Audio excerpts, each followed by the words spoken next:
বিচাৰ হ'ব আৰু আইনগতভাৱে যদি বিচাৰ হোৱাৰ পিছত আইনে যদি কয় বোলে তেখেতক ফাঁচি দিব লাগে ফাঁচি দিব, আইনগতভাৱে যদি তেখেতক যদি গোটেই জীৱন জেল দিব লাগে জেল দিব।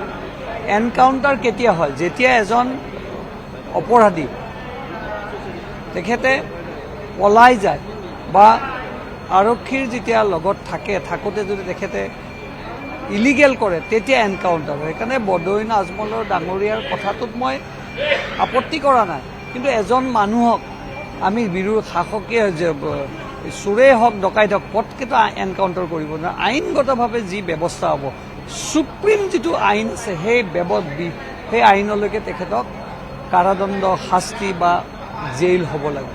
আৰু তাৰ পিছত যদি তেওঁ ট্ৰেঞ্জিটৰ সময়ত কিবা কৰে সেইটো আইনগতভাৱে কাউণ্টাৰো হ'ব পাৰে, এনকাউণ্টাৰো হ'ব পাৰে, যিকোনো ব্যৱস্থা হওক। সেইকাৰণে নাই ডেফিনেটলি আজি জালনোটৰ নেক্সাছটো বন্ধ হ'ব লাগে।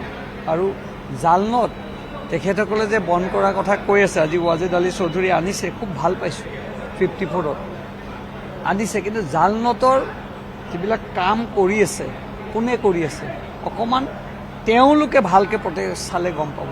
সেইসকল বিশেষ ব্যক্তিৰ দ্বাৰাহে ইলিগেল কামবিলাক হৈছে। সেইকাৰণে তেওঁলোকে নিজে মেণ্টেলি প্ৰিপেয়াৰ হ'ব লাগিব। বিধানসভাত জালনোটৰ কথাটো ক'লেই যে তেখেতসকলে মই নামঘৰত সোমাই কল খোৱা নাই এইটো নহ'ব।